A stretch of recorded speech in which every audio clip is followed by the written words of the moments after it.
السلام علیکم ورحمۃ اللہ وبرکاتہ۔ الحمدللہ الذی حمدن کثیرن طیبا مبارکن فیہ۔ عزیز ساتھیوں، آج آپ کے سامنے پیش کرنے کے لیے جو موضوع منتخب کیا ہے وہ ہے دین کی حفاظت میں عورت کا کردار۔ عزیز ساتھیوں، تہذیب کو زندہ رکھنے میں سب سے اہم اور بنیادی کردار عورت کا ہے۔ اسی لیے اسلام نے عورت کو بہت سی ذمہ داریوں سے ہلکا کیا ہے، لیکن اسلام نے کہیں یہ منع نہیں کیا کہ یہ کس کو کرنا ہے اور یہ کس کو۔ اسلام نے مرد کو جو فوقیت دی ہے وہ ایک ذمہ دار کی فوقیت دی، نہ کہ ہر مسئلے پر فوقیت دی ہے۔ قرآن کریم میں قوام کا لفظ سردار کے معنی میں استعمال ہوا ہے، یعنی کہ وہ گھر کی حفاظت کرنے والا ہے۔ مرد کو اللہ نے حفاظت کے لیے بنایا ہے۔ آج بھی معاشرہ کتنا ہی لبرل معاشرہ ہو، وہ مرد کو حفاظت کے لیے آگے کرتا ہے، پھر عورت آتی ہے۔ یہ دونوں الگ نہیں بلکہ ایک سمبل کے طور پر استعمال ہو رہا ہے، نہ کہ ہمیں پیچھے ہی کرنا ہے۔ قرآن کریم میں اللہ رب العزت ارشاد فرماتے ہیں لِلرِّجَالِ نَصِیبٌ مِّمَّا اکْتَسَبُوا وَلِلنِّسَاءِ نَصِیبٌ مِّمَّا اکْتَسَبْنَا۔ مرد جیسا کام کریں گے ویسا حصہ پائیں گے، عورتیں جیسا کام کریں گی ویسا حصہ پائیں گی۔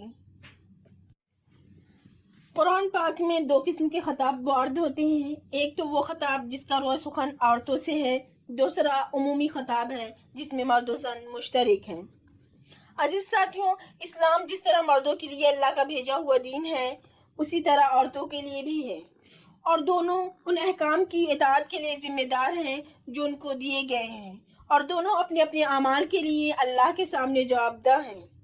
اس لیے دین کی حفاظت کی ذمہ داری جس طرح مردوں پر ہے اسی طرح عورتوں پر ان کے دائرے میں رہ کر عائد ہوتی ہے۔ میں آپ کے سامنے عام خواتین بالخصوص جو علم دین حاصل کر رہی ہیں اور جو حاصل کر چکی ہیں ان کی ذمہ داریاں جو ایک داعی ہونے کی حیثیت سے دین کی حفاظت اور اشاعت میں ان پر عائد ہوتی ہیں بیان کرنے کی پوری کوشش کروں گی۔ عزیزی بہنوں، اسلام نے عورتوں کو ایک مستقل حیثیت دی ہے۔ اسلام نے عورت کو عزت اور سربلندی عطا کی ہے۔ اسلام نے ہمیں جہالت کی تاریکیوں سے نکال کر علم کی روشنی دی ہے، اس لیے ہمیں اپنے دائرہ اختیار کی اللہ رب العزت کے سامنے جوابدہی کرنی ہوگی۔ آیا ہمیں جو اختیارات دیے گئے ہیں کیا ہم نے اسے اللہ اور رسول کی اطاعت اور اس کے دین کی اشاعت کا حق ادا کیا یا نہیں؟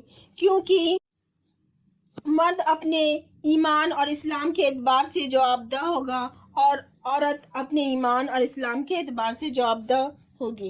اس لیے اسلام کا علم حاصل کرنے، اللہ کے دین کو سوچ سمجھ کر قبول کرنے اور اللہ کے احکام پر عمل کرنے کے بارے میں آپ کی ذمہ داری کسی طرح مردوں سے کم نہیں ہے۔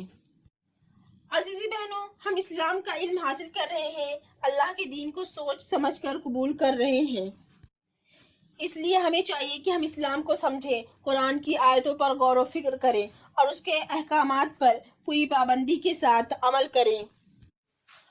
عزیز ساتھیوں، اللہ رب العزت کا شکر و احسان ہے کہ اس نے ہمیں علم دین سے سرفراز کیا ہے، اس لیے ہمارا فرض ہے کہ ہم علم دین کو منتقل کریں، اور علم دین کو منتقل کرنے کی ضرورت اس لیے بھی ہے کہ آج ہمارا معاشرہ جس تیزی کے ساتھ اخلاقی اور معاشی بحران کا شکار ہوتا جا رہا ہے اور خوف خدا فکر آخرت سے بے پرواہ ہوتا جا رہا ہے، اور خاص کر عورتیں سیریل دیکھنے کا ایسا رواج چلا ہے جو ہمارے اسلامی کلچر کو، لباس، زیب و زینت، رہن سہن، ہر اس طریقے کو بدل دیا ہے۔ تو ضرورت اس بات کی ہے کہ ہم دیکھیں کہ کیا اسلام اس بات کی اجازت دیتا ہے یا نہیں۔ خاص طور پر ہم طالبات جو علم دین حاصل کر رہی ہیں یا کر چکی ہیں، اگر وہ مشعل راہ نہیں بنیں گی تو کون بنے گا، جبکہ پوری دنیا آپ کو مٹانے کی تگودو پر ہے۔ ہم یہ ماننا چاہیے کہ اسلام تو نہیں مٹے گا مگر ہم مٹ جائیں گے۔ ہمیں اپنی حفاظت کے لیے اپنے بچوں کو تیار کرنا ہوگا، اور ہم اپنے بچوں کو تبھی تیار کر پائیں گے جب ہم علم دین حاصل کریں گے، اور علم دین حاصل کر کے جو اسلام کی بنیادی چیزیں ہیں اور جو اسلام کی واقفیت ہے وہ واقفیت ان کے اندر جذب کرائیں گے اور بتائیں گے کہ اسلام کیا ہے۔ اس کے لیے ہمارے نبی نے کتنی تکالیف اٹھائی ہیں، ہمارے صحابہ نے کتنے مظالم سہے ہیں۔ عزیز ساتھی، ہماری ذمہ داری ہے کہ ہمیں اللہ کی خوشنودی اور دنیا اور آخرت میں کامیابی حاصل کرنے کے لیے، دین کی خدمت کے لیے وہ تمام کام کرنا ہے جس کا کرنا ہمارے لیے ضروری ہے۔ اپنی زندگی کو سچی اور اسلامی زندگی بنانے کی ہر ممکن کوشش کرنی ہوگی۔ ان تمام کاموں کو، ان سب باتوں کو جو اسلام کے خلاف ہیں، اپنی زندگی سے چن چن کر دور کرنی ہوگی۔ اسلام کے اصولوں کی پابندی کرنی ہوگی۔ پردے کا اہتمام کرنا ہوگا جہاں تک ممکن ہو۔ سماجی رسم و رواج اور بدعات کو چھوڑ کر اللہ رب العزت کے قانون کی پاسداری کرنی ہوگی۔ قرآن و سنت کے مطابق اللہ اور رسول کی اطاعت کرنی ہوگی۔ اپنی زندگی کو دین اسلام کی حفاظت کی سرگرم رہنے کی حتی الامکان کوشش کرنی ہوگی۔ ساتھ ہی اللہ سے صراط مستقیم کے لیے دعا کرنی ہوگی۔ اللہ رب العزت ہمیں استطاعت اور استقامت دے، ہمیں راہ دین پر ثابت قدم رکھے، آمین۔